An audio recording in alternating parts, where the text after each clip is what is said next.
Good morning, everyone. It is 10 o'clock, and I welcome our usual team of people and several newcomers this morning.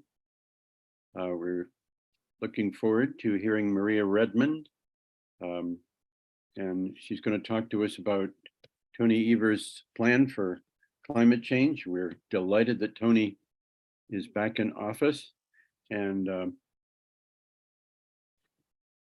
I will introduce to you, doesn't need introduction, Tony Praza, our co-host. Tony is looking after today, next week, and then he himself will be speaking in 2 weeks. So looking forward and appreciate very much Tony's input to the class and our group. So Tony, you are co-host, and I would ask you to introduce our speaker, Maria Redmond. Very good. Thank you, Richard.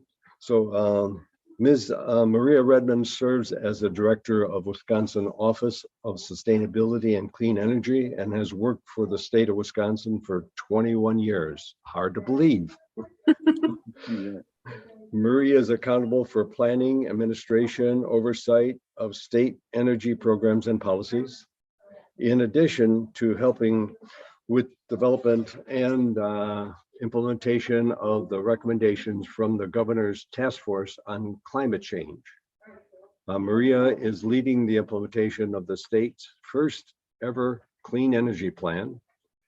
The plan is centered on the environmental justice, creates a path of multi-sector deep decarbonization and a blustering clean energy economy that supports a diverse workforce and technology innovation. So without any further ado, Maria, if you want to go ahead. I'll mention one other thing before you start. Maria did indicate that you're welcome to ask questions as she goes through the presentation. What I would appreciate is everybody keep your self on mute. And the way you're able to keep yourself on mute is by over on the left-hand side at the bottom of your screen, you should see a mute button. Right now, I believe everybody's being entered in as mute. If you need to talk, before you unmute yourself, please raise your hand.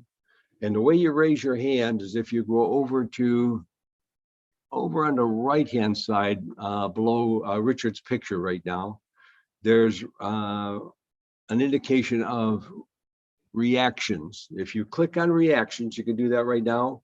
The next thing is you'll see raise your hand. That's what you click on to raise your hand. And then you're will be in the queue to be asked questions. You can also ask questions by entering something into chat if you would like to maybe ask that question at any point in time. And then Richard would then read that question to Maria and Maria would answer it. So for right now, I don't expect that anybody's raised their hand, but that will be your method of asking questions later on and or texting them into us. I do see a hand raised. Ah, okay. There's already a hand raised. And Diane, if you really want to talk right now, or if you you can unmute yourself and ask that question, but or you could unclick it and then click it later on. Maybe she was practicing. That's possible. Okay, great. Maria, why don't you go ahead? Yeah, great. Well, thank you so much for having me. Uh-oh, I need somebody to mute. I'm getting some feedback. There we go. I think we're good now. Well, thank you so much for having me today. I really appreciate it. I wish I could have joined you in person. I think we're getting closer to more of those in-person events, but this really works because we get a really great opportunity to still share information. And at the end, I will share my contact information. So if you have more questions that aren't answered during this presentation, I have an open door policy. So, feel free to reach out to me anytime.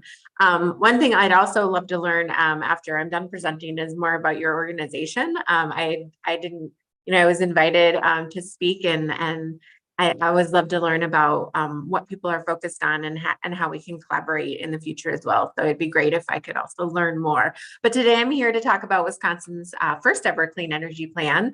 And just if you aren't familiar with the Office of Sustainability and Clean Energy, it was created by Tony Evers in 2019 via Executive Order 38.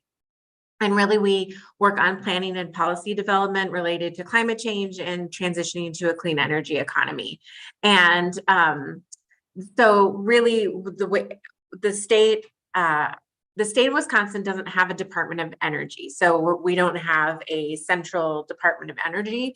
What we have is a lot of agencies working on energy from different angles. So the Department of Safety and Professional Services working on energy codes, Public Service Commission working on grid, transmission, distribution, interconnection, all of those utility related. The Public Service Commission also has the Office of Energy Innovation that runs the non-regulatory side of energy and has a number of funding opportunities for energy projects and things like that. So what Governor Evers decided was like, hey, we can't just establish a Department of Energy, but what we can do is have a central hub, which is my office, to work with all the agencies to ensure that we're elevating the good work, we're leveraging current programs, and that we're working very closely with local governments, businesses, communities, and residents within the state to ensure that we're taking advantage of all the opportunities related to energy efficiency, renewable energy, reducing energy burden, reducing costs, saving energy. So anything related to energy, I would tell you that on any given day, I'm talking about lots of different aspects of energy. Last week, I was working on electric vehicles and hydrogen. And this week, I'll be working on building codes and working across all the agencies now that we know Governor Evers is in place again for 4 years, connecting with all the agencies to see where they're at with their energy related efforts. So there's a lot of work to be done. I'm going to get into why we're doing the work and what's important about it and our goals at this point. But I just feel free to let me know if you have any questions. I can't see when someone raise a hand, so just feel free to interrupt me at any time. I don't mind if you interrupt me, okay? So just kind of the lay of the land. The US has an issue with greenhouse gas emissions, and a lot of times you'll hear carbon emissions reductions. And that's because 80% of our emissions here in the US, it come from it's mostly carbon dioxide, but there are other greenhouse gas emissions, and methane is actually another huge one and a huge one for Wisconsin. And the president just recently announced a huge effort to reduce methane emissions. So for Wisconsin, it's going to mostly be coming from agriculture, but for other states, it'll be coming from gas production and gas pipelines. And so there's, each state has their own different approach to clean energy and greenhouse gas emission reductions. And that's why the governor also wanted to make sure that we focus in on what does Wisconsin need to do. And so looking at the layout of Wisconsin, and so we need to take and pay particular attention to how we consume energy in the state. And our primary energy consumption comes from natural gas, and that's for heating and cooling. And then you look at the next level of energy consumption is with motor gasoline. And so that's our transportation sector. And as you saw in the previous slide, 29% of the US greenhouse gas emissions come from transportation. So that's another area that we need to look at. And then if you look at the third highest energy consumption in the state is coal. And so you'll see that a lot of our electricity is currently produced from coal. And so looking at this portfolio of how we consume energy and what we're using to consume energy, what we're using to produce energy in our state that we use and consume, there's a really clear dependence on fossil fuel. And so what we want to do is shift away from it. And that shifting away means reducing the demand for energy needs, reducing the demand for fossil fuels, but also replacing it with something clean. And I'll talk a bit about that in a few slides. So I showed you the US emissions inventory, but it's important again to look at Wisconsin specifically. And so if you look at our electricity consumption, 32% of that, 32% of our overall emissions in 2018 was electricity, which is also as a result of our fossil fuel consumption, which is coal. And coal is a heavy emitter. And so even though it's 3 down the line, like it's our third highest energy, what we produce our energy from, it's the highest greenhouse gas emission. So again, we want to look at the ways that we can produce electricity here in the state or reduce demand for electricity so that that greenhouse gas emission number goes down. The next highest is transportation. Like I had pointed out, our motor fuels is second highest energy use. Well, it's also the second highest emitter in the state. So we need to be looking at our transportation, the way we transport people, the fuels that we use, and ways that we can reduce those emissions. And interestingly, agriculture and industrial, if you look at our 2005 greenhouse gas emissions, the agriculture and industry numbers actually went up. All of the rest of the numbers went down, but in agriculture and industry, those emissions actually went up. So that's really concerning. Like we want to make sure that our food production, our agriculture sector, and our industrial sector, which we really rely on in the state for goods and commerce and food security, that those sectors aren't producing more emissions, that we're really honing in. And all of this data that I'm showing you really helps us to understand where we're at as it relates to emissions and helps us to set goals and strategies. And that's really what the Clean Energy Plan was about.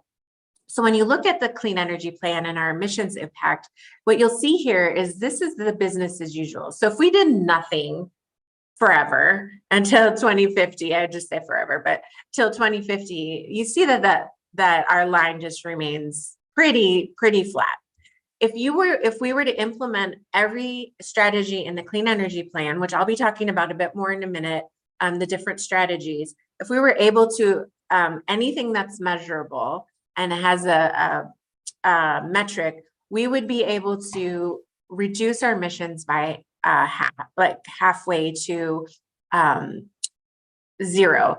Now, this line here is the Paris Climate Agreement. So we also want to keep in mind our US goals to reduce emissions to net zero by 2050. And so what you'll notice is that we don't quite get there with just the Clean Energy Plan.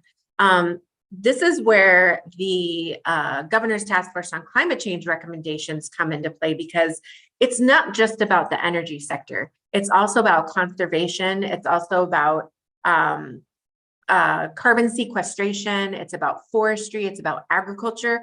And that's not something that we necessarily measure in the Clean Energy Plan or incorporated into the Clean Energy Plan, because the Clean Energy Plan is a clean energy plan. It is not a climate action plan. And so if the state were to push out a climate action plan, we would incorporate forest carbon sequestration, agricultural carbon sequestration, adaptation and mitigation, conservation, things like that aren't necessarily included in the Clean Energy Plan. So just so that you have some perspective. I saw quick hand question for raised. Yeah. Yeah, that in looking at the top line, Yes. we go from 2021 over to 2050. Yep. If everybody moves towards electric vehicles, Mm-hmm. and if we replace all of the natural gas for heating and cooling with heat pumps, which I'd like to talk about later, Yep. it sure does seem like that top line would grow. And then also I'll add one more thing, as people continue to realize that Wisconsin is a great place to live with climate change, a lot better than the coast. Yeah. More people may be moving to Wisconsin Yep. and especially if they realize what we have here. Yep. In any case, why isn't that top line growing? It sure seems like it should. Yeah, so you have to, like, when we did this modeling for the Clean Energy Plan, we did it for the current state of affairs. So it didn't factor in forecasting of the things that you mentioned. So, I think modeling is difficult because you just aren't sure, like how many heat pumps, how many electric vehicles, how, you just don't have all of that. So what we try to do is a snapshot in time and try to at least show that if you weren't to change anything today, this is kind of the trajectory. Now the Renew Wisconsin and I can share the link with you, just put out a few scenarios that takes this to a whole new level. And so what it does is it does more of the scenario planning, where here we didn't do as much of that. We just did a baseline of okay, if we were to operate business as usual, not factoring any of the variables that could happen, that line remains flat. So you have a good point that could potentially go up, right? But we're looking at business as usual, and that in that moment when we were doing the modeling where it would remain flat. Does that make Very sense? good. Thank you. Yes, Okay. it definitely does. Thank you. Okay. Yeah. So, any other questions on this one? This one, I find it, I really want to lay out that it's super important to understand that the Clean Energy Plan bites into our emissions and really takes a big chunk of those emissions out, but there's a lot more that we need to do to really get to a net zero. So one of the things I always point out is the cost of inaction. And so if we were to not do anything, it's not just about the emissions. There's a lot more at stake here. And this is what Governor Evers really wanted us to focus in on, is that, look, we need to reduce greenhouse gas emissions because there is an impact. There's climate impacts. We're going to continue to see extreme weather events, extreme heat, and the need for more resilience. And with each extreme weather event, there comes a cost. We're spending billions and billions of dollars to recover from these these extreme weather events, flooding, extreme storms, be it, rainstorms or cold snowstorms, things like that, blizzards. So there's this huge impact. There's also health impacts. So especially in communities disproportionately impacted by climate change. So Black and African Americans tend to live in communities in Wisconsin that see more impacts. They tend to be more near manufacturing, more near highways, and those communities tend to see more health impacts, including heart disease, asthma. Our Asian communities tend to be along corridors and tend to have more or near shorelines and are affected by flooding and by emissions from transportation corridors. Our Latino, Latinx communities tend to be affected by heat more because those communities and those people in those communities tend to work in outdoor agriculture, construction. So there is a disproportionate impact on communities, and our tribal communities, for example, tend to be more low income and also don't have the resources or the infrastructure needed to help support more resilience. And so we're seeing more of these impacts. And so it's really important for us to look at these communities and what these communities are facing and really hone in and try to support these communities more so that they don't realize these health impacts more than other communities that can afford to pay for better infrastructure or to move away from the manufacturing and transportation corridors and things like that. Are there questions in chat? I'm seeing some chat pop up. Are there comments or questions? There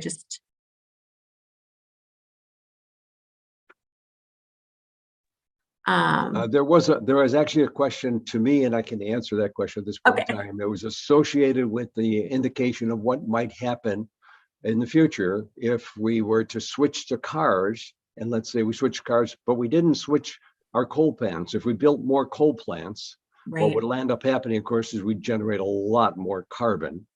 And it depends how the scenarios, like you say, how they forecast the future and how we actually execute on the plan. By rights, hopefully we should execute all items on the plan.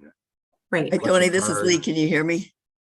Yes, it Can you can. hear me? Yeah, but never forget that the electric vehicles are much more energy efficient than gas vehicles, okay? Like the Tesla that Richard and I have, our electric motors in there are 95% efficient. Your internal combustion engines are only about 20 to 30% efficient, okay?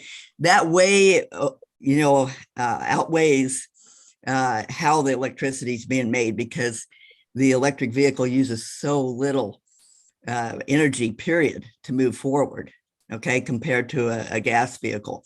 So I want to make it clear to everybody that the electric vehicle always wins, no matter what's producing your electric power, always, because of the higher efficiency, much higher. Okay, I guess enough said.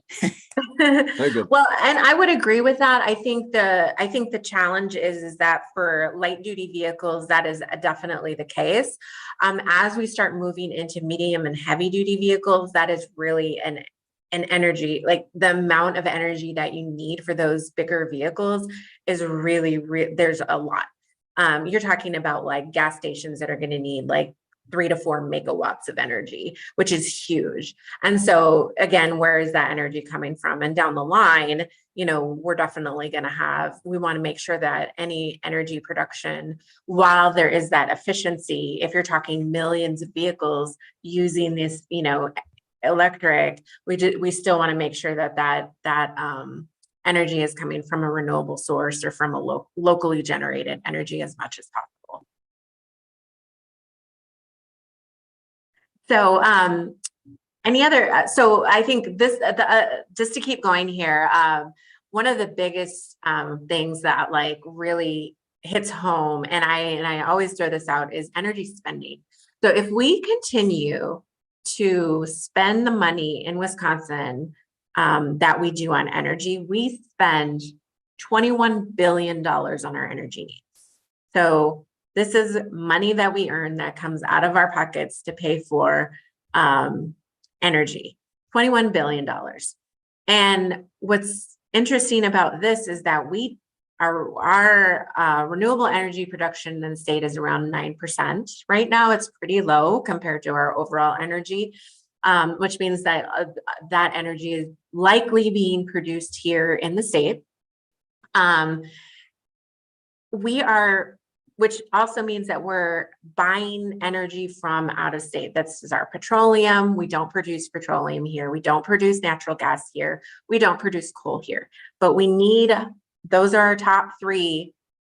Those are our top three things that we use for our energy here. So what we're doing is we're buying that resource from other states, which means that we're spending over $14 billion of our money out of state for our energy needs, 14 billion.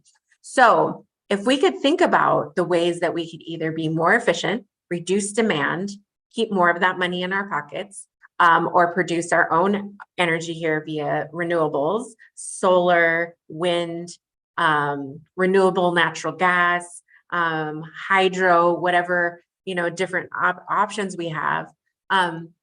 We want to make sure that we keep that money here in the state. If you could have $100, $200 more in your pocket every month or every year, if a business could have, $100,000 to $200,000 more dollars, if a non-governmental organization could have, if we could just carve into that piece by piece, even if we could get $1 million or $2 million, what could you do with that? We could do a lot with that. So we really want to carve into this for over $14 billion that's leaving our state. I think that's just a huge, huge issue that we have. And we really want to make sure that we focus on it. So this other is workforce. And so there's a really great opportunity for clean energy workforce. And we don't want to miss out on these opportunities to have more great paying, family supporting jobs here in the state. And right now, a number of our developers that are coming into the state to develop solar, wind are bringing their employees with them. And so one of the things we want to do is we want to get the developers to hire locally. And so that's something that we want to work on to make sure that we're taking advantage of this opportunity for a growing workforce here in Wisconsin. Okay, why is this not advanced? There we go. So Governor Evers said, okay, look, we need to organize around this. We need to figure out, like, here's where we're at. Here's our greenhouse gas emissions. Here's what we are lean in. This is what we're really reliant on fossil fuels. What are the things that we can do? So he asked the office in the executive order to create a clean energy plan. The state has never had a clean energy plan. We're one of 8 states in the nation that did not have a clean energy plan. There's no appetite for it. And really, he asked that we tie it to climate change and how do we address climate change and also address our energy needs and all of these variables that I just talked about to ensure that we're moving towards healthier communities, keeping more of those dollars here in the state, and thinking about workforce and doing this in an equitable and just manner.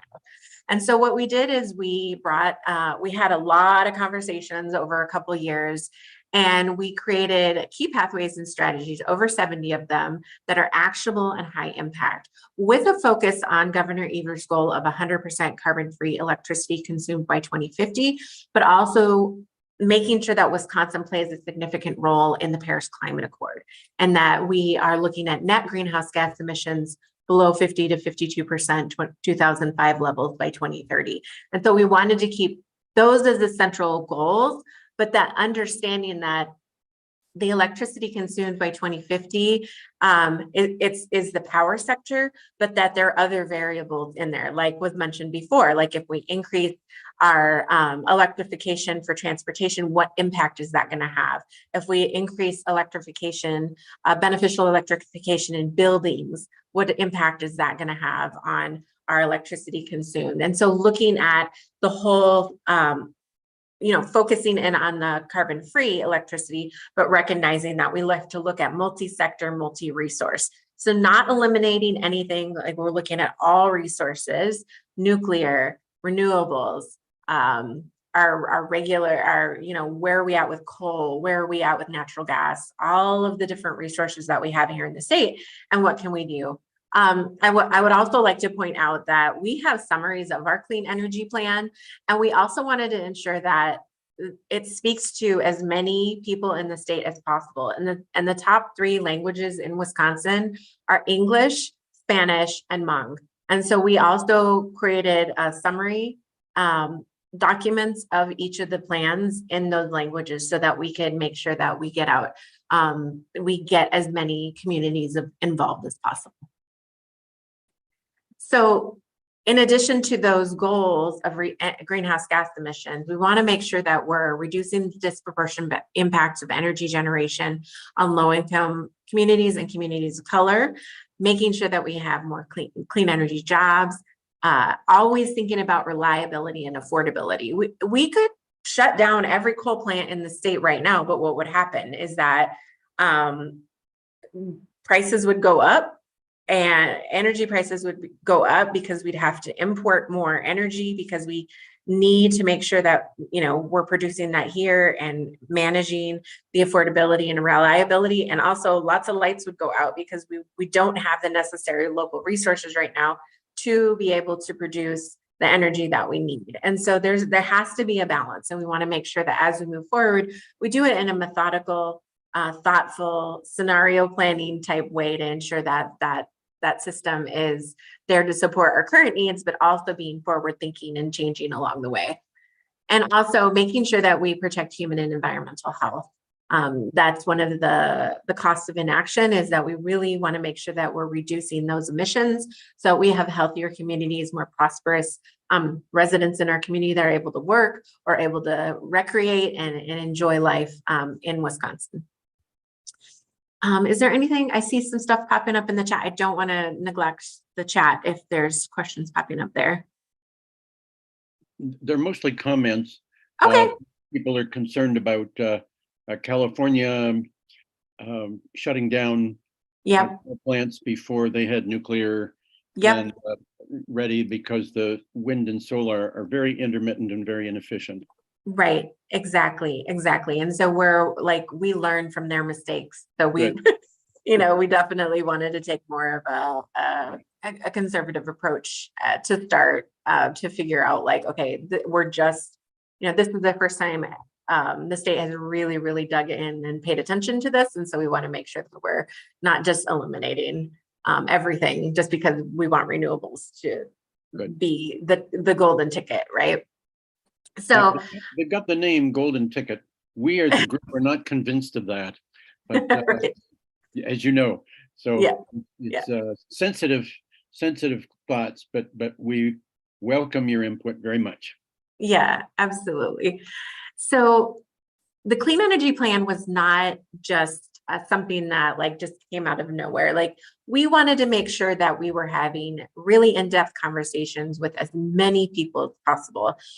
We also didn't start the clean energy plan from scratch. So there were a number of different initiatives that were going on that had consensus by, utilities and including the governor's task force on climate change. There was a set of recommendations that came out of that process, over 55 recommendations covering 9 sectors.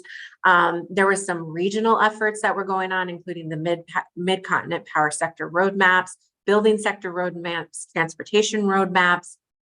Wisconsin also had an energy distribution technology initiative where there was a number of organizations, non-governmental utilities, public, private, that were all involved and came up with a set of recommendations. So basically what we did, I had been engaged in a lot of this work in the region and on these different strategic planning efforts.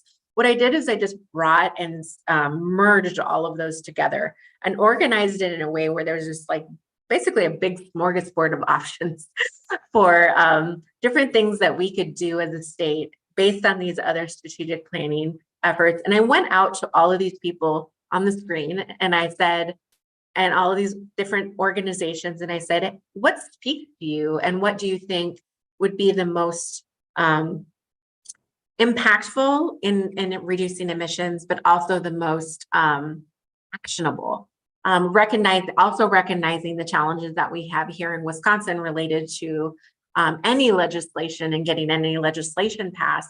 What are things that we can do now that we don't have to wait for another budget or another legislative session or anything like that? Or what are things that, ultimately this should really speak to both sides of the aisle, but what are things that maybe speak more to those who are more conservative, that are more focused on, like, don't want to talk about climate change, but maybe want to talk about the economy and workforce and things like that. So we had a ton of conversations over the span of a year and a half after the governor's task force on climate change came out. The recommendations came out and really narrowed down, like, what could we do now and how do we create action around our clean energy efforts? And so we came out with a set of values and pathways, 4 pathways. These are the things that rose to the top, that we have values in this state: justice, equity, and collective action. Justice, ensuring that there's meaningful involvement from every person in the state, no matter what race, religion. Everybody has a role to play in, and everybody needs to have meaningful involvement. Historically, that has not been the case in the energy sector, and so that needs to change. And so how do we create strategies around that? Equity, making sure that the benefits of our clean energy transition are felt equitably across all communities in the state. All communities, urban, rural, persons of color, our native nations, just making sure that everybody gets that opportunity to feel those benefits. And then collective action. The state's not going to do this by ourselves.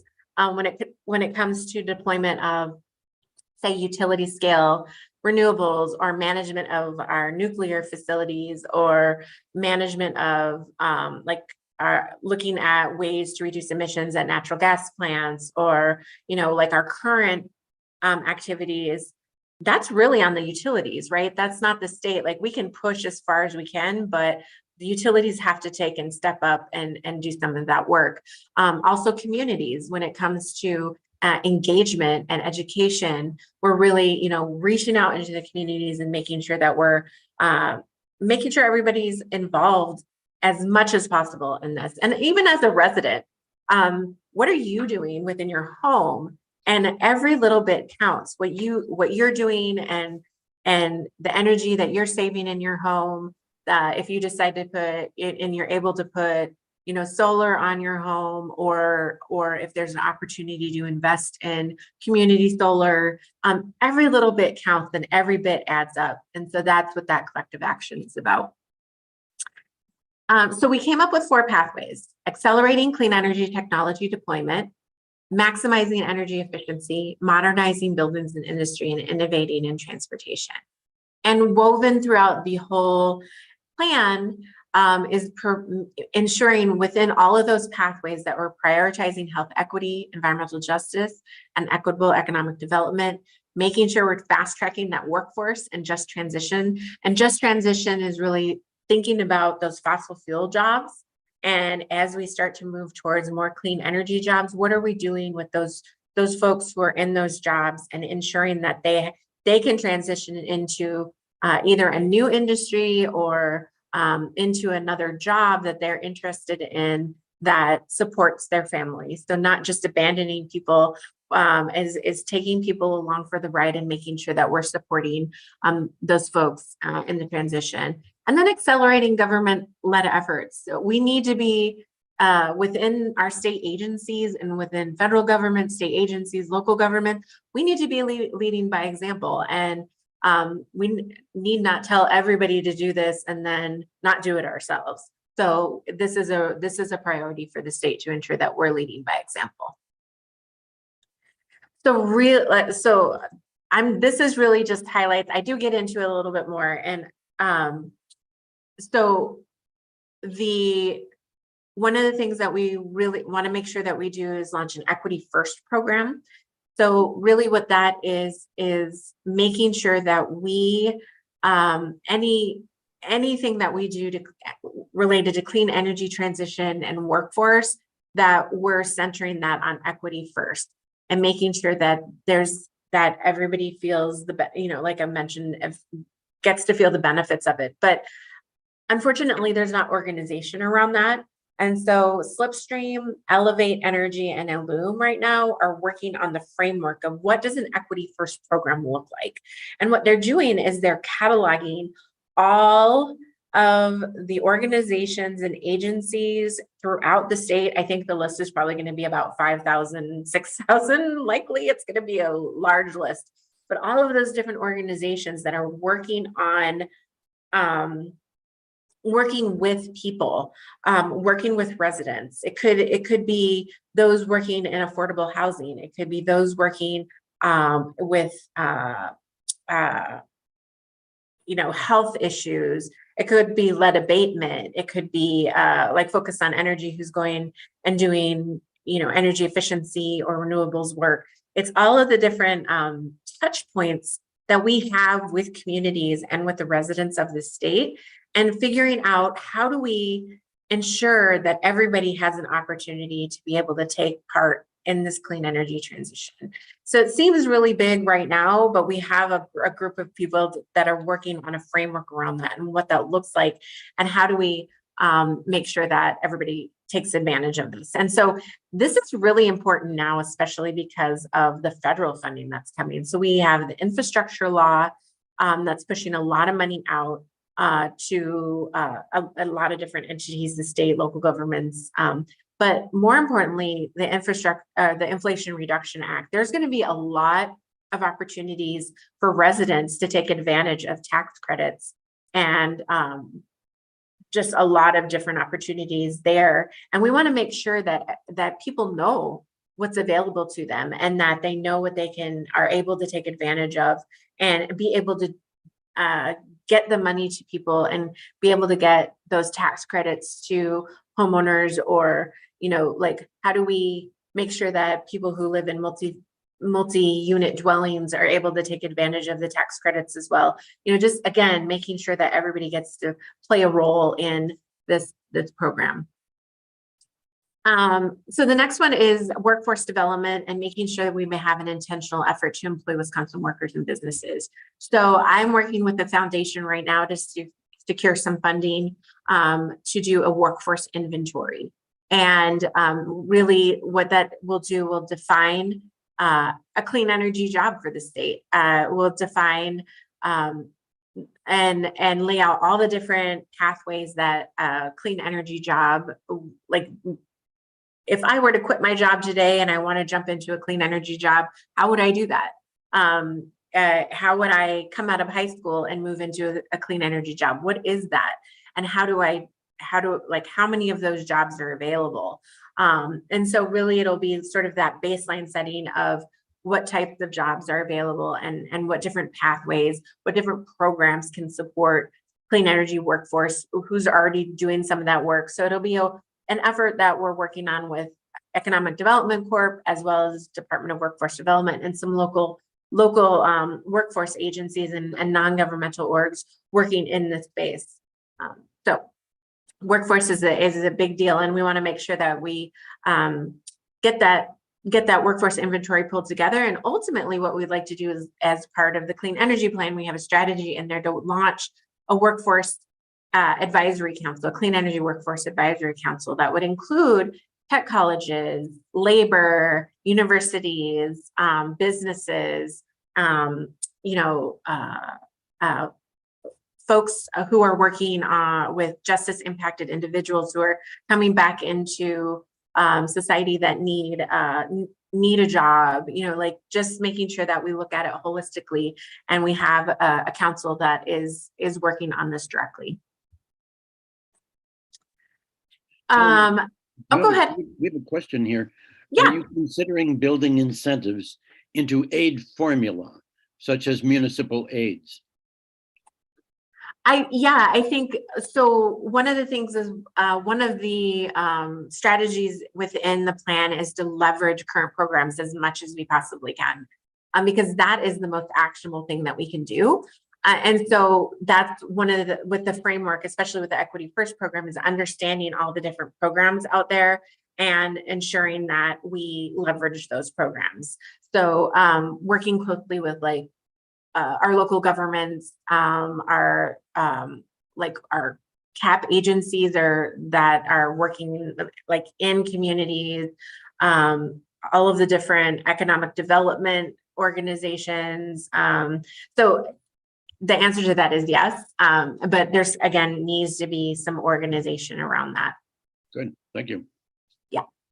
So here's a little bit more, just the difference between equality versus equity is you could be, when it comes to equality, you could be giving everybody the same thing and that's equal. Equity is elevating those folks and making it even. And really what we want to do is remove that fence, that systemic barrier to equity, ultimately over time. And so that, right now we're focused on equity and understanding where people are at and their lived experience, and then being able to bring the resources in and take advantage of the federal funding, take advantage of our current programming, and redistribute as much as we can, and ensure that as we transition to a clean energy economy, that we're doing it in an equitable way. And part of this is making sure that we're doing education and outreach, because a lot of folks don't really know what they have available to them. Most people are paying a utility bill, but don't know that they can go back to focus on energy and get light bulbs and free kits to help reduce their energy consumption in their home and things like that. So this is something that just even a basic thing that I know about, but there are a lot of people who just aren't aware of that. So we have another little question coming up. Yeah. How can we make use of publicly funded renewable energy a priority on the grid? At present, gas and coal are often underbidding renewables. So even when they can produce power, it's often curtailed or not used. Yeah, definitely. So I think part of it is, so right now, we are really reliant on transmission of renewables, and we need to have more renewables built out in the state. And I know there's a push and we're getting, there's a lot proposed for the state, but we do have challenges such as third-party financing, just the ability for people to afford it, the deployment of solar and other like wind projects and things like that. So, I mean, this is a really, really good question and a big thing that we're trying to tackle as part of this.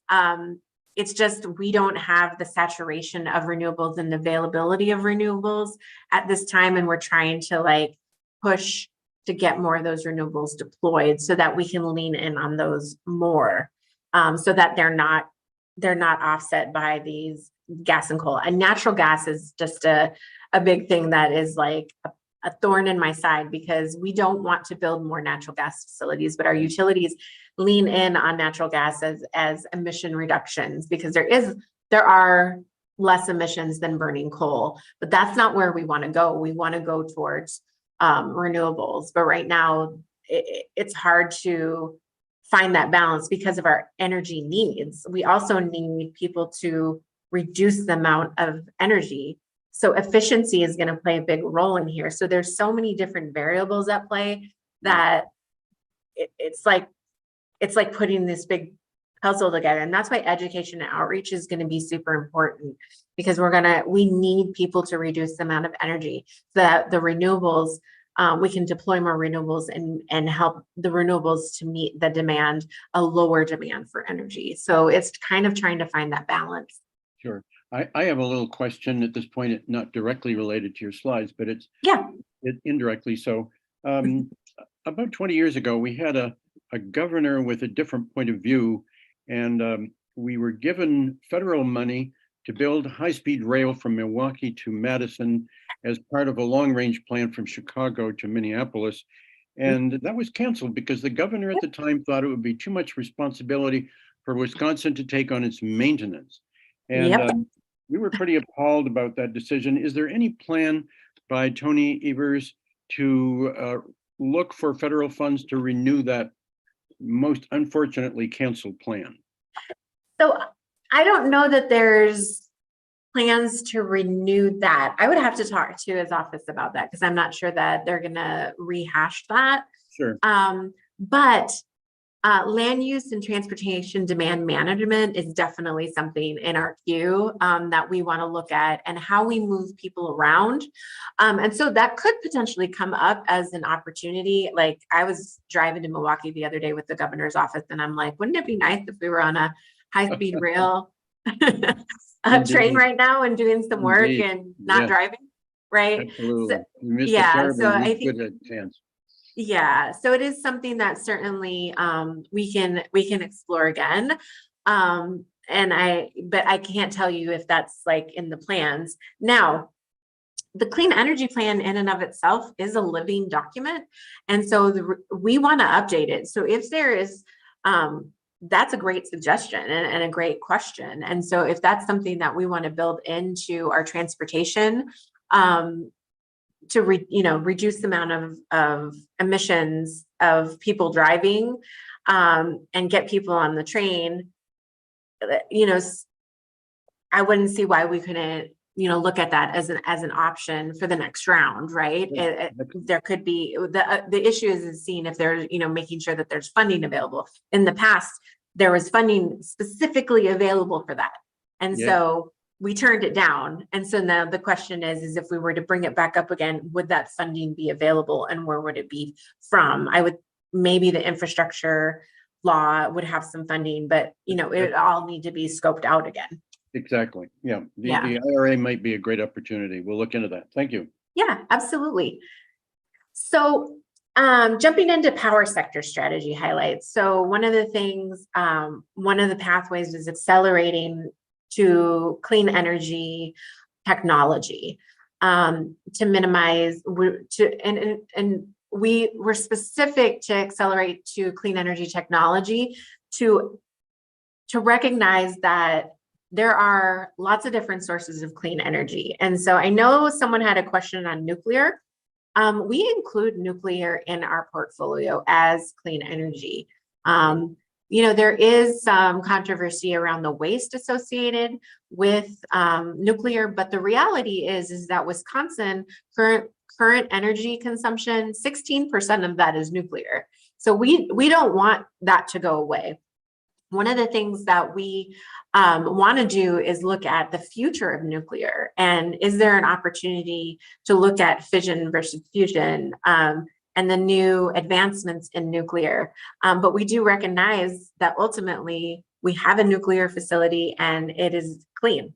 It doesn't have the emissions. Now, are we going to build new nuclear? Likely not. But Dairyland, for example, is looking at advanced nuclear, and there's a couple of different research organizations looking at advanced nuclear. So I say maybe not, but who knows?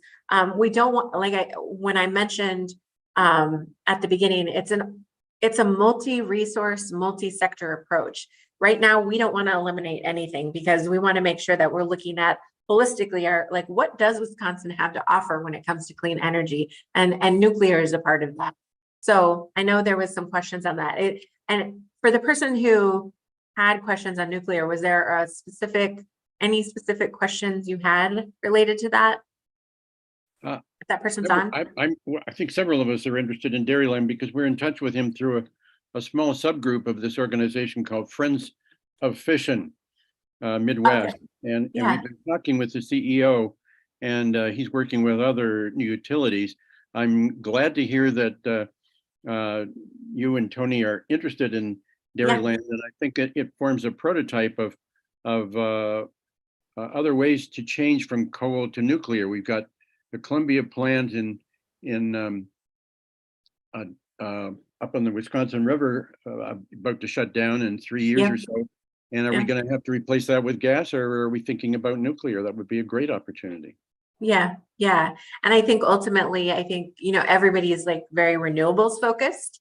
And so I think the utilities are like, okay, we want to replace a lot of that with renewables.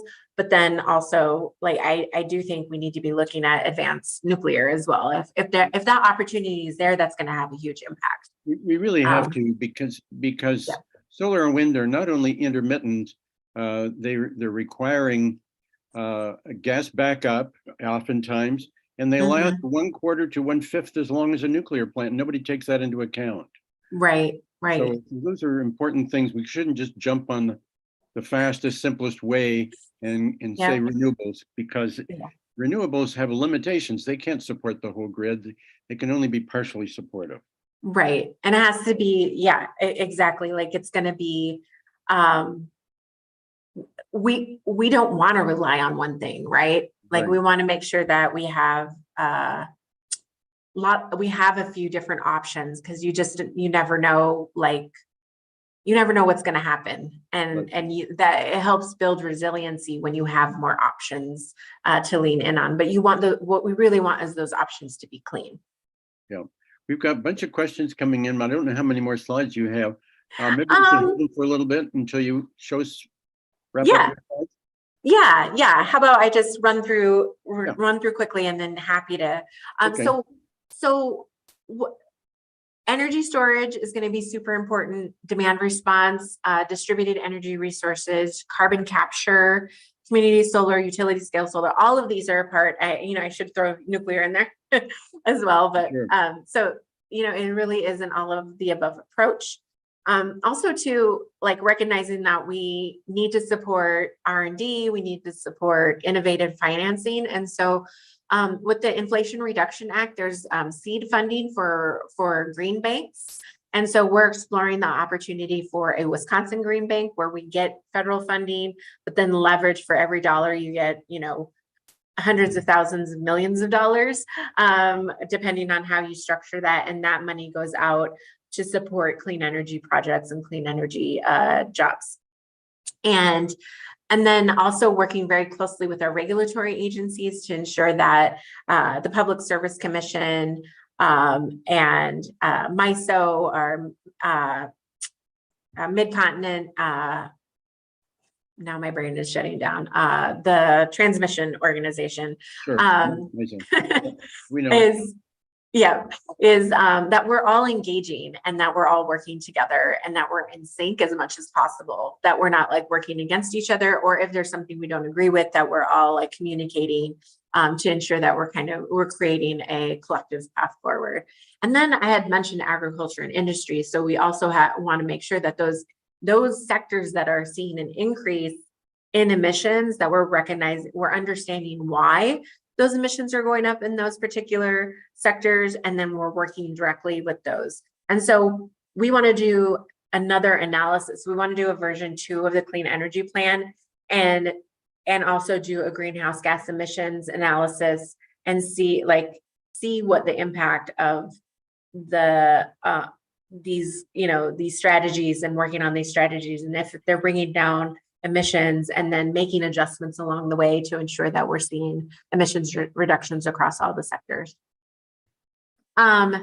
So we also have efficiency strategies. So maximizing energy efficiency. So we want to strengthen energy efficiency standards and goals. We currently have specific legislatively defined standards and goals as part of the Focus on Energy program. We want to increase those and improve those. We also want to make sure that we're increasing public and private sector investments in energy efficiency, including programs like Focus on Energy. So I imagine you will likely see in Governor Evers' budget coming up, the biennial budget, another proposal of which he's had the last budget to double the amount of Focus on Energy funding to ensure that we're able to increase that public and private sector investment.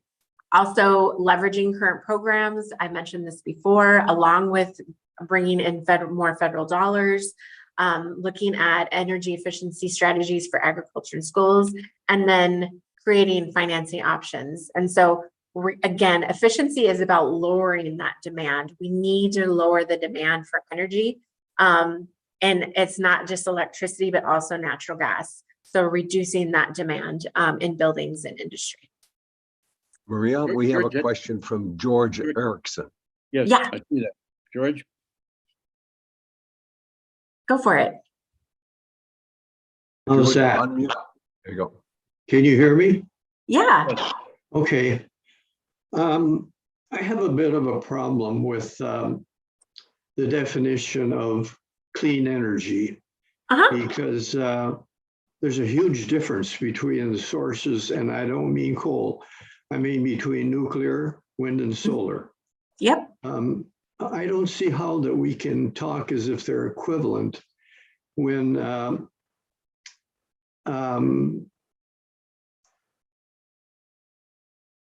solar is 340 times, has a death print 340 times greater than nuclear. It requires 17 times as much mining as nuclear for the same number of units of electricity. Its efficiency is, capacity factor is 20, maybe 22%. Nuclear is 92.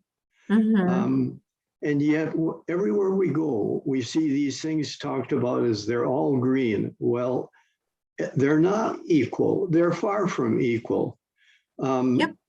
Capacity factor, just that alone, means that for solar, 80% roughly of their capacity factor is going to be generated by plants that primarily burn carbon. Now, how is that green?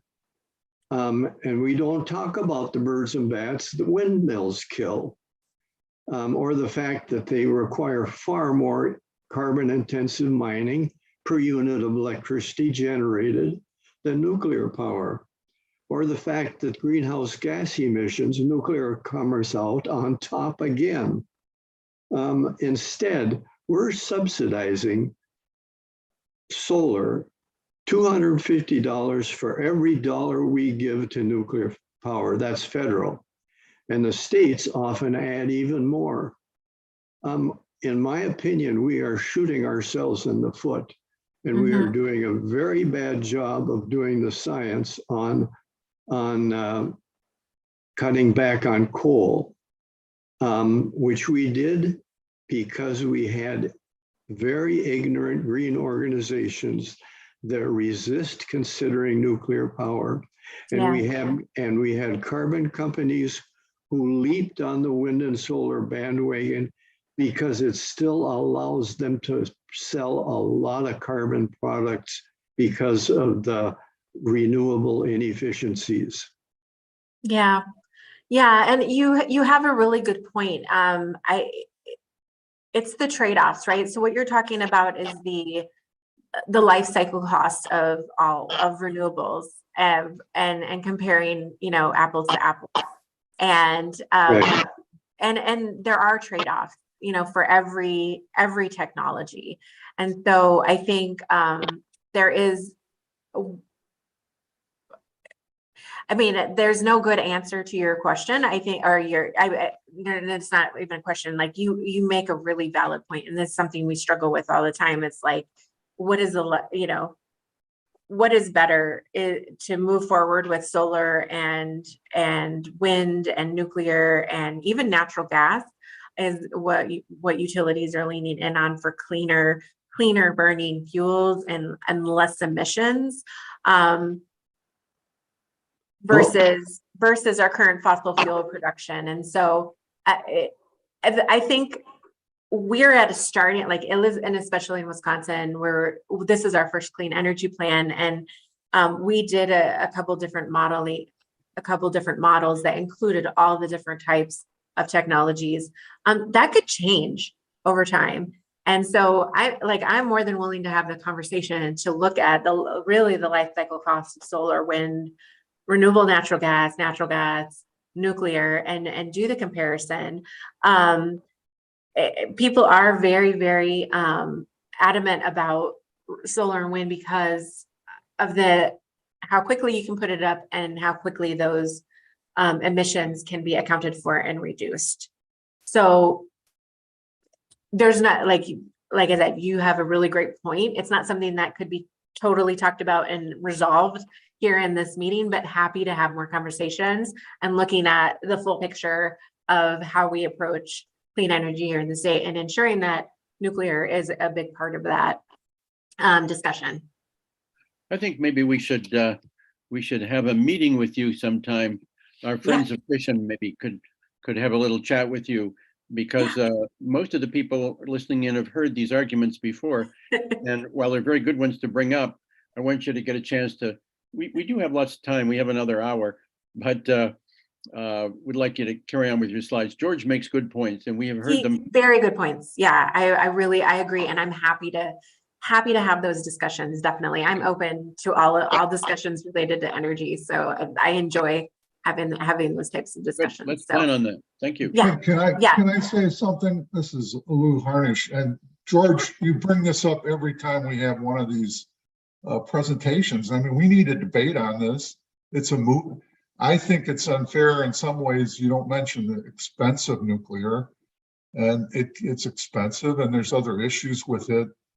It takes forever, 10 years or more to bring these reactors online. But this is a debate that, and I'm in this group of friends of fission. I'm for fission, but you come up with these statistics again and again, and I don't know where they come from. So I'm going to do a counterpoint to what George just said. Sorry, and I'm going to stop with that. Thank you. And that's okay. No, please. I totally get it. I think, and this is healthy conversation about the reality of the world that we live in as it relates to energy consumption and where we want to go and what we lean in on. So I love this. This is really important to have these conversations and be real about, what can we, and again, it leans in on what can we do today, and then what do we focus in on the future? Like, I'm super excited about offshore wind, but I'm only excited because the amount of energy that offshore wind could produce and reduce greenhouse gas emission reductions, but I am not totally ignorant to the impacts that it would have on the environment and migration patterns and commerce and all of those things, and the things that need to be addressed before you even move forward with that. So I totally appreciate the input and the comments. So I encourage more. I'll work through the rest of my slides here and we can talk some more or schedule a separate time to talk more about it. Go for it. That's good. All right. So the next thing we're talking about, I couldn't find a picture with like ag land in the back. So there's mountains in the back, but really is buildings and industry strategies. Making sure that we look at our. Oop, Put some can somebody background noise mute? that people would mute. Yeah, please. Thank I can you. hear myself, and it doesn't sound good. Hopefully, I sound better than that. Okay. So making sure that we look at our buildings and our industry the amount of money that our industry spend on natural gas and electricity to produce and to produce, goods and transport goods is humongous. It's crazy how much they spend a month on their energy needs. And so we really wanted to make sure that we honed in on our buildings and industry. And we put buildings and industry together, but they are, buildings can also mean, homes. But then industry is sort of, bigger buildings and businesses. And so when we talk about deploying rapid building electrification is like looking at ways that that we can get more things electrified in our buildings versus leaning in on natural gas and moving away from natural gas as much as we possibly can, because we have more control over the grid than we have over natural gas when it comes to commodity. And so but the issue is that our industrial facilities aren't likely to be able to become electrified, or if they do become electrified, it will take a very long time because the amount of energy that's needed, natural gas can provide that energy need a lot more efficiently than electric can at this point. So we need more research and development. We need more we need to move cautiously when it comes to industry, but there are opportunities with renewable thermal and essentially looking at ways to build in renewable capture waste heat, do combined heat and power with industrial facilities to ensure that we're reducing the energy waste at facilities, but also recycling it to be used at the facility. So there's those types of efforts. Let's see. Transportation, that's the fourth category. Sorry, this is a little hard to read. I should have adjusted this slide for you, but we did talk a little bit about sustainable land use planning and transportation demand management, and really working with local governments to expand driving options, looking at the way that we move people in both urban and rural communities, supporting less driving, and also improving air quality via our transit and the different driving options that we have for people. The fast transit between Milwaukee and Madison and Chicago and Minneapolis would be ideal. It will get thousands of vehicles off the road for those who are traveling between those cities, and that would improve our air quality immensely. Quick question for you, Yeah. Marie. We've seen a remarkable change in lifestyle since COVID came along, and we've been using the Zoom modality to substitute for business meetings. Yeah. And then we're talking about people coming back to work, and we are to a certain degree. To what degree has Wisconsin tried to take advantage of what we've learned from using platforms like Zoom to substitute for driving between Madison and Milwaukee, for example? or other Yeah. towns. Is that seriously being applied, or are we just going to go back to the office? Oh, no. So I know, at least for the agency that I work in, and I just use the state agency as a lead by example. So the division that I work in, 99% of the people work from home. We've made accommodations that they work from home. A number of the agencies require their employees to come in, I think a maximum 2 days a week, but the rest encourage staying, working from home and have those accommodations. So we're seeing a shift in requirement, like the requirement to be in.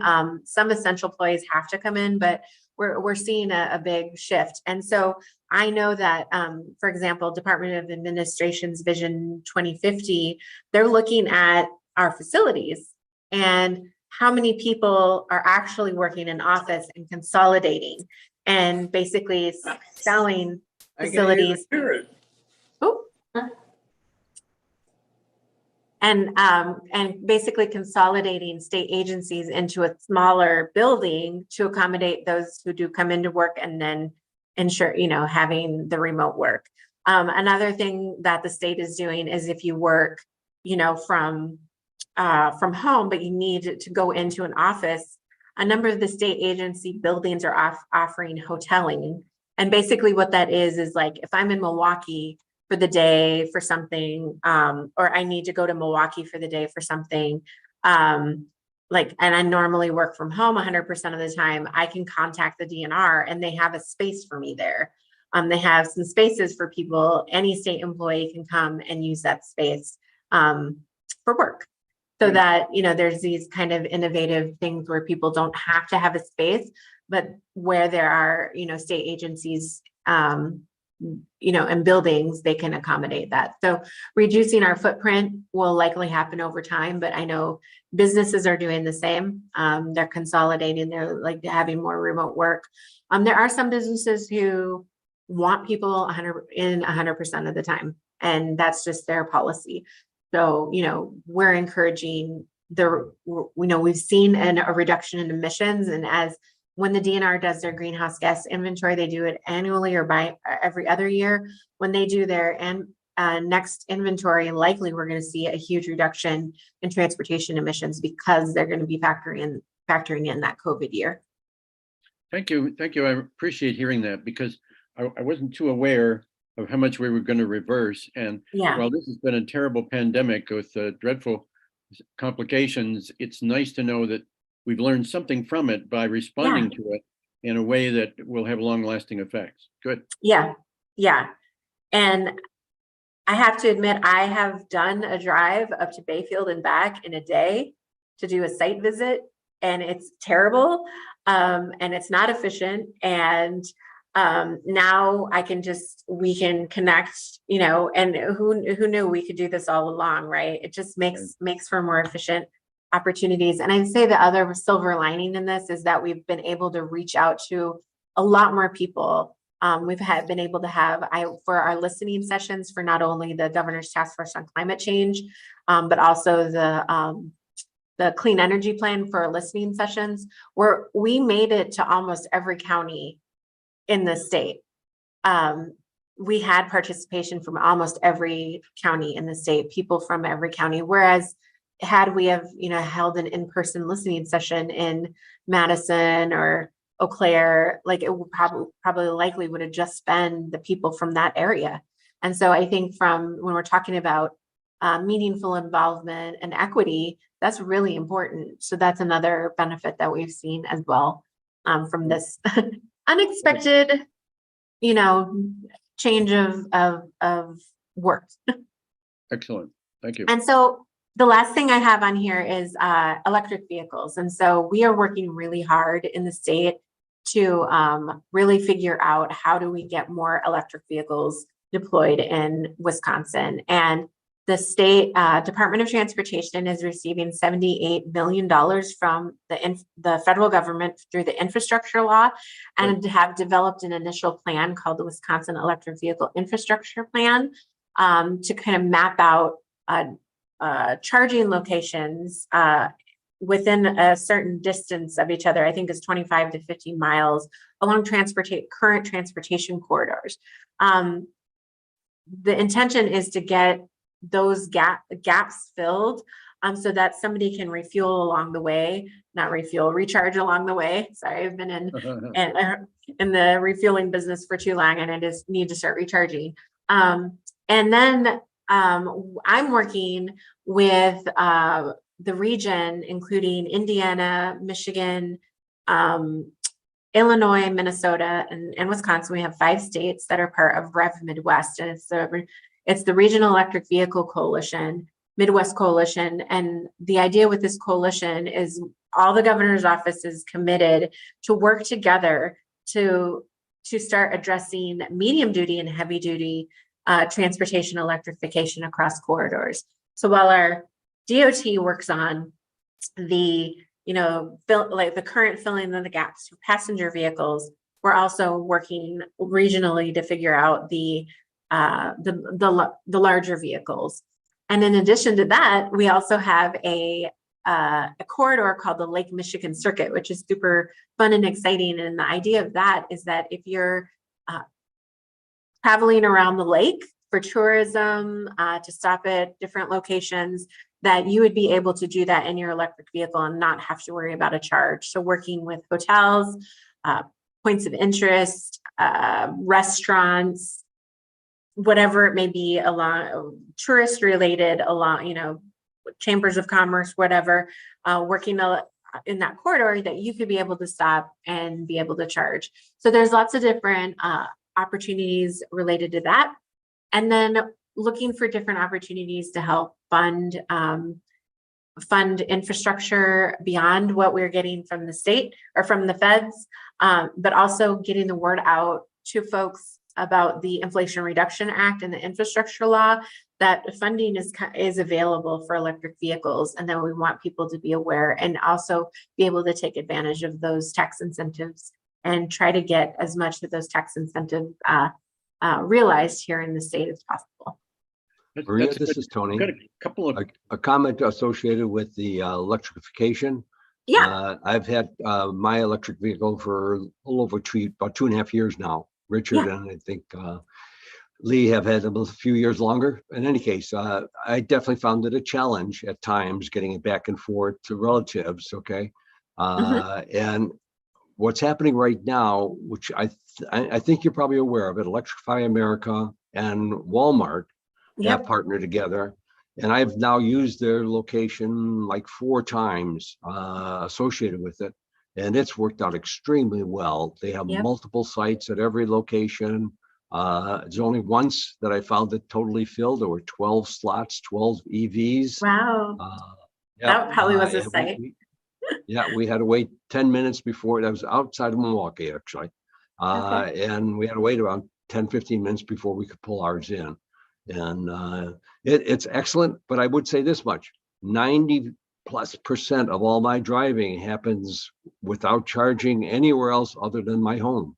And the convenience of being able to get a full charge overnight is very nice, that's for sure. So and that's one of the things that we're trying to work with utilities too, is to ensure that they're also like providing time of use rates and different rates to those who are driving EVs, so that they, are able to have a better rate for when and be supported for their EV, purchasing an EV.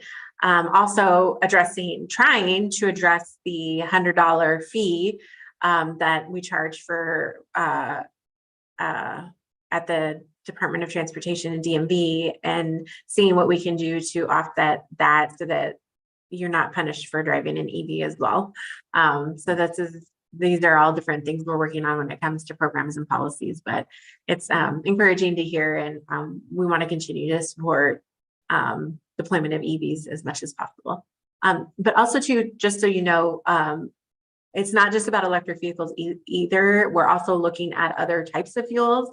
The city of Madison, for example, is deploying basically every type: propane, electric. They have an electric fire truck, biodiesel, they're buying soy tires. I mean, they're like doing a lot of really great work. If you ever want a tour of like the city of Madison fleet facility, and all the different technologies that they're leaning in on, it's really, again, looking at that holistic approach of like all the different things that they can be doing now. Ultimately, they want their entire fleet to be turned over to EV, but right now they can't do that. So what they're doing is saying, look, we're not going to wait on emissions reductions. We're going to take advantage of what we have now.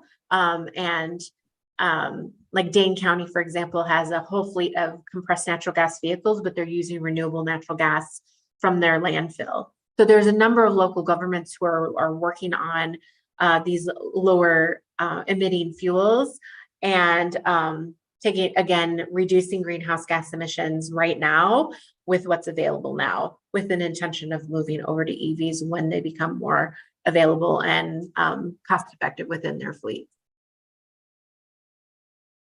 I think, what's next? So, yeah, well, we're mid-year, so we're thinking about right now, I talked with the governor's office. We released the plan in April of 2022. Engagement and education outreach is always been a part of this, having conversations with your group, a number of different people, continuing the conversations, working with agencies to ensure that the strategies are being deployed. We've already had a couple of really great wins. The governor's created the Office of Environmental Justice. The Department of Safety and Professional Services are updating building codes and also have established a Wisconsin Sustainability Advisory Council and have brought in technical experts to help with the codes process. We've got a plan for electrification. We're looking at federal funding and bringing in more federal dollars to help us with our grid and transmission interconnection. Public Service Commission is working on, they had just released their strategic energy assessment and have been working on a number of different items that are in the clean energy plan, including performance-based rate making. I could go on and on and on. There's lots of stuff going on. We've seen a lot of support, not only from we're connecting with the federal government right now to line up our Buy Clean initiative and a number of different industrial efforts with what the federal government is doing. So I was at a meeting at the White House a couple weeks ago, talking with their Buy Clean and climate policy group about what Wisconsin is doing and how they could help and how we can align everything. So we're connected with the federal government and what's happening on a federal level, which is going to be super important as we move forward. So really, there's room for adjustments for the clean energy plan along the way. This is the start. We have a lot of opportunity to have some adjustments, and as we are seeing more federal dollars coming, we want to see more of the strategies in play as much as we can get those dollars here in the state to keep things moving. And we'd like to produce some sort of annual report for the clean energy plan come spring or summer of next year, and then begin a new process for the plan of moving into a version 2 with the release of another plan, probably mid 2024. So doing an update, sharing what sort of progress you made, and then also updating it based on the reality of where we're at. When we pushed out the clean energy plan, we didn't know the Inflation Reduction Act was going to pass or even be something something that would be in play. And now that's a big part of the clean energy transition. And so we want to make sure that we need to incorporate that into the plan and do some different scenarios and different modeling out based on being able to take advantage of that funding. So this is my contact information. Please do not hesitate to ever reach out directly. I'm happy to meet again and talk about specific content, but I will stop sharing my slides now, and I'm happy to turn this into a PDF and share it with you. So you have the slides and you can take a look at it another time. And then have my contact information. But in the meantime, happy to answer questions in any remaining time that we have. Wonderful. That was just great, Maria. I really appreciate what you're talking. We have a few questions, mostly comments on the chat file that are coming up here. Let's see. For some reason or other, they're not showing. I had them. I can see, so Okay. new home building construction should be low hanging fruit for enhanced efficiency Right. standards for insulation and heat pumps. Yes, I agree. The problem, I think the issue is building codes don't necessarily accommodate enhanced efficiency standards or heat pumps. And so that's something that our new Codes Technology Council, I think, is going to address in ensuring that, you know, people can install the heat pumps without any issue. Homes can be built with EV ready or solar ready, you know, things like that, where it is a low hanging fruit. Like all homes should be built net zero, but that's not the case. So you have to go out of your way to build, and you have to spend more to build a net zero home. So we want to make it more part of like the normal build, and everyday, like you don't have to think about it. It's something that's automatically done. Maria, this is Tony. One suggestion along that lines is looking at rentals, because more often than not, the individual that is going to be renting out that home doesn't care about those utilities, unfortunately. The Mhm. individuals that are building their home hopefully have it in sight long-term that it'll be less costs, of course, if Yep. they were to build it green. But of course, as you're pointing out, it costs you more upfront, you'll save in the long run. Right. And it's not And- only the cost savings. I think the other thing we want to factor in there is the social cost, right? Social cost of carbon or the social cost of emissions. So the impact that lowering emissions has on community and health, and the domino effect of costs that are associated with healthcare and, you know, things like that, and safety and all of those others. So one of the things that we're thinking about is we are looking at multifamily opportunities. You know, the way that rentals, like a multifamily unit is metered, if it's on one meter, if there are multiple meters, you know, things like that we have to look at and work on, and to ensure that, you know, there's some transparency in how energy is being used for these different buildings. Good. We have a comment from Lee. I don't know if it's not really a question, but there might be some role that the Wisconsin government could take. She says, one idea to increase the number of electric vehicles would be to allow Tesla to sell their EVs in Wisconsin. I don't know if there's anything you can do about that. Yeah. So there is a law that prevents Tesla from selling their vehicles in the state. And I know last year the legislature did have a draft bill that actually it got pretty far, to allow for Teslas and other manufacturers to be able to sell their vehicles. And basically it's a dealership law. Yeah.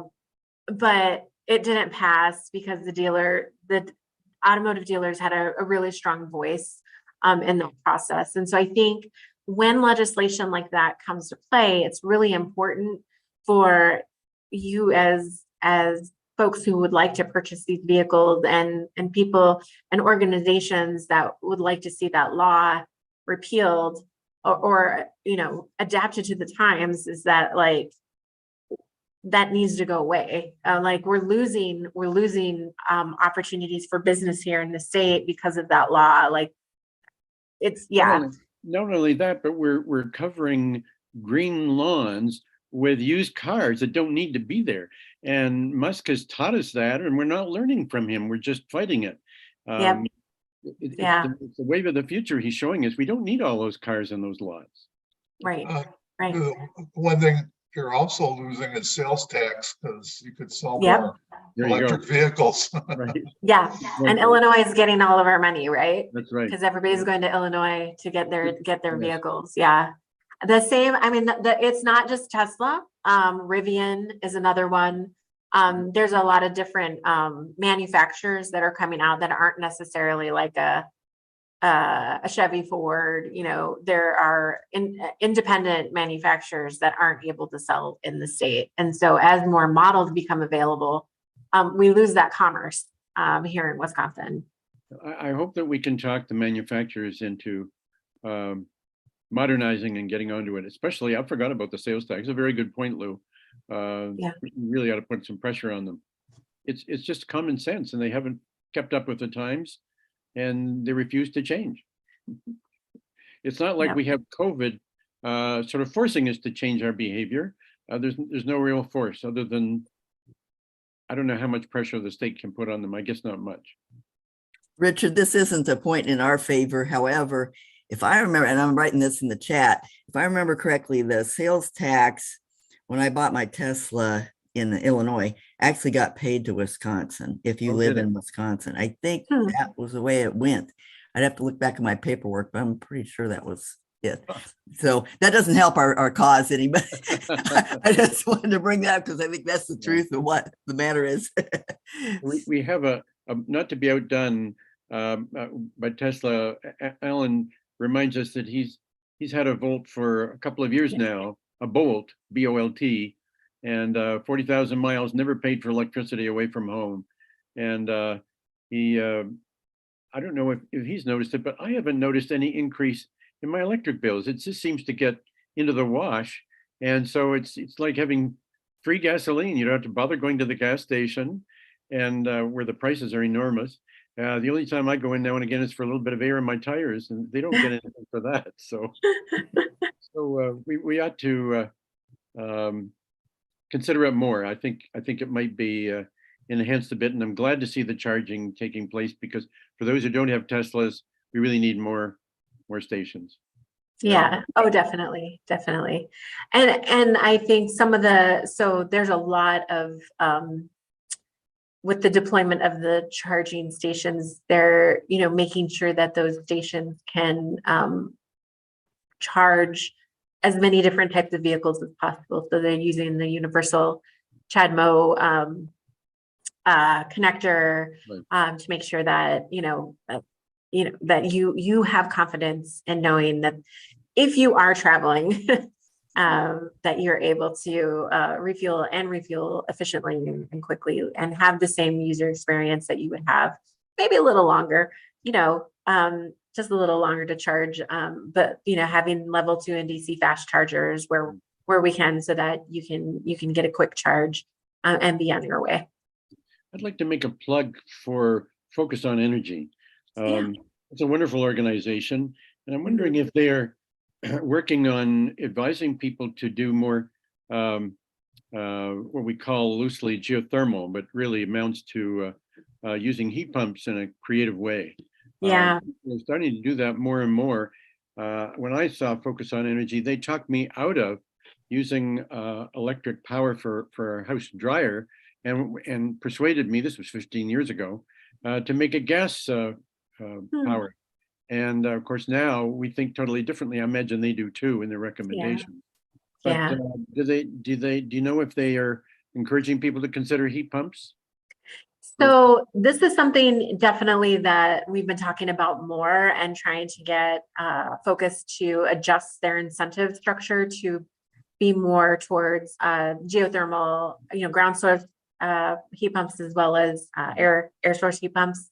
And the federal government has, through the Inflation Reduction Act, has incentives for those. And so we're looking at the way that some of these incentives and rebates are going to be deployed through the state. And so, or at least, how do we get the word out for people to take advantage of these? And I think leveraging Focus on Energy and their current structure is going to be the fastest way to get it, get these types of technologies out. So it's definitely something that we're working on. I have some staff along with Renew Wisconsin that are doing a kind of a diagram of how, like, the if this then that kind of thing, of like, how do I put in a heat, air source heat pump And how do I put in a, ground source heat pump? Like, what are the steps and how do I make that decision and who do I contact? And one of the things, like, second in is working with your contractor. And that's going to be a big step in this, is educating our contractors so that they don't deter you away from something that you want as a homeowner. I was traveling with Kara, who's the co-deputy chief of staff for the governor last week, and she was replacing her furnace, and she was asking about an air source heat pump, and the contractor wouldn't even talk about it, which is disappointing, because, like, okay, her boss is saying, let's, like, move towards clean energy, and she's sitting there going, but they're telling me that it's not a good idea. And so, like, what do? I know, I know it's so, it puts the consumer in a position of, like, just going with what's easy, right? So they ended up going with what was easy, when the reality is that, there's this really great opportunity, and it's doable. It's just, everybody has to be on board. It has to, and there has to be some work associated with that. Or perhaps a subsidy. Are there subsidies for heat pumps or heat pump transitions? by So- any Yes, there chance? is. Yeah, as part of the Yeah. Inflation I- Reduction Act. They came out with Right. twenty But is it, twenty-three. Tony, is it available now or next year? When is it available? 2023, it starts Yeah. now, but it's more significant in 2023. Right. I had a hot water heater go out in the middle of the summer, and I really wanted to put I don't know if you can get a heat pump just for that or not. Be nice if you had combo units that did hot water and building heat, but Yeah. my contractor said, oh yeah, you can double the price if you want to put a heat pump in, and I Right. wasn't ready to do that, and I wish I would have in some ways. Right. Yeah, there's more subsidies coming, that's for sure. Yeah, definitely. And Focus on Energy, I'd have to look at their structure right now to see if they have, they support, like, if that's part of their EE, like, I know they support or provide small incentives for installation of, like, solar and wind and geothermal, I think, maybe. But there's just not a lot of uptake on, I think I talked with the Geothermal Association a few weeks ago, and there's just not a lot of uptake because it's not a big enough incentive. Like, even solar, the Focus on Energy incentive is $500 for a solar installation, Yeah, which nice. isn't, I mean, isn't very nice to much. I have just some. put in solar and on my house, and when I got the $500 check, I'm like, well, thanks, Yeah, it could be more. I want to, there's a tremendous focus on waste in terms of nuclear, which really shouldn't be called waste at all. It's slightly used fuel. It's not waste and can be used in Gen 4 reactors. So we think we overemphasize waste when we talk about nuclear and ignore it when we talk about solar. Let's raise the question for a little bit. Is there, in Europe is way ahead of us, but I'm not aware of very much effort to deal with the waste of solar panels when they come off. Yeah. My solar panels have been on 15 years, another 5 years or so. They're down to 75% now. Probably in another 5 to 10 years, I'm going to want to consider replacing them. What sort of effort is being made to recycle the precious minerals that are in solar panels? Do you know of any being made? So I don't know of the breakdown of recycling the minerals, because that's like a whole science around that I am not familiar with. But I can tell you that there is a company that has approached us in Wisconsin, and they're already working. They already have a facility, I think, in, like, Indiana or Ohio, where they are recycling panels. Because when you put in, like, we're not talking about, like, the decommissioning of solar panels right now, but when you put in solar, installing solar, usually there's 1 or 2 panels that break with the solar install, just because. And so they're taking those panels and recycling them into and turning them into the reflective lights that go in on streets. So they're recycling them into a usable Just the glass, though. Purpose. Is that what you mean? You got a lot more in there than glass.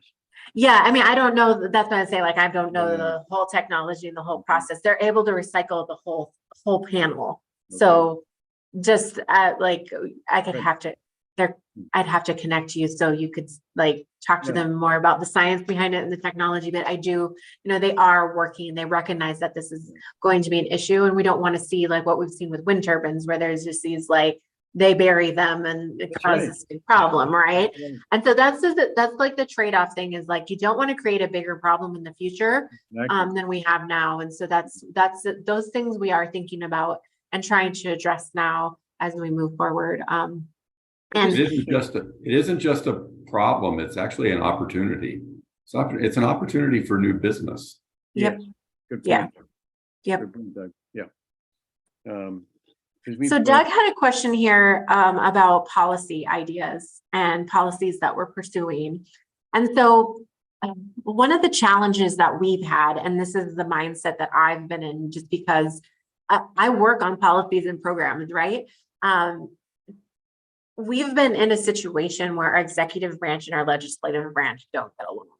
And so anything that our executive branch recommends gets turned down by our legislative branch. So we've really had to operate within our agencies, and anything that we can do to be actionable has been outside of legislation. That being said, there have been, we've seen some pushes for, community solar, electric vehicles, securitization of power plants, to be able to shut them down faster, but to, not leave them as stranded assets, things like that. We've seen some legislation come into play outside of that, but there are things that we are thinking about when it comes to policies. And so low carbon fuel standard is one of those, looking at the different types of fuels and looking at the opportunity for as a way to get to electrification faster and zero emission vehicles faster, looking at a low carbon fuel standard to incentivize those vehicles. Also, right now, we have a lot of anaerobic digesters and a lot of digesters that could potentially be a great opportunity for renewable natural gas. And we have a few companies that are taking advantage of the low carbon fuel standards in California and Oregon, and they're creating these pathways to be able to take advantage of the value that and bring down the cost of making a pathway to those low carbon fuel standards. Well, California is able to take advantage of that, and we're not. And so we're looking at and working with the region on how can we develop a low carbon fuel standard so that we can keep that money in the region and keep that money flowing here, and that, California, Oregon aren't taking advantage of our dollars, and those dollars again are leaving the state. Renewable thermal standard is another one that has to be legislatively done. And it's basically like a renewable portfolio standard where you have like what we had is like 10% of our electricity needs to come from renewables. We met that years and years ago. We haven't had any sort of standard like that. This is a renewable thermal standard, really looking at the opportunities for industry and taking that thermal energy. It's not really thermal, as it's more like heat, and turning it into usable energy and reducing waste at a facility, and using that opportunity there. Improved energy efficiency standards. So we have energy efficiency standards that are associated with our Focus on Energy program. And so we want to increase the amount of, and looking at across the board, are there ways to increase the percentage of and the requirement for energy efficiency so that we can kind of create a demand for people to reduce energy, because it's not happening on its own. It could use a little oomph to say, look, we want 2%, which seems really low, but actually is a lot. 2% energy efficiency standard. We want to bump that up to 3%. Like, where are these spaces where we could potentially put in some legislation. The other part of it is budget. The governor will be putting together his executive budget, and like, that's where the governor has the most power and the most leverage. And so what can we build into the governor's budget, executive budget, and get some more resources and more incentives in place as part of that, and more capacity to be able to help, local governments, for example, with the work that they're doing, and help them, establish, commercial-based financing, some more incentive programs and things like that. So there's a lot of different things that we're working on, and we'd love to see legislation, but then we also recognize the reality of the space that we're working in right now, and that there's a limit to what we can do, where the executive and legislative bodies agree. So if we can find those opportunities where they agree, great. And if not, like, what other mechanisms do we have to move forward change and different programs so that we can still see some of that action happen? Good. All right. We have any more questions out there? I think the OSCE email, I see a please provide an email address that will accept attachments. Did you try to email here at? I have your contact information. I will pass that around. Okay, yeah, I just threw the office's email or address into the chat, but feel free to send anything our way. And I have a small team. I just, so you all know, I am an office of one employee, and I have 3 part-time employees that help me. So I have a small team, but we're very nimble and scrappy. Good. We work really hard for everyone, and we want to be there to have more conversations and figure out how we can do this together. Good. I had the pleasure of having coffee with Tony Evers on September the 14th, 2018, before he was elected.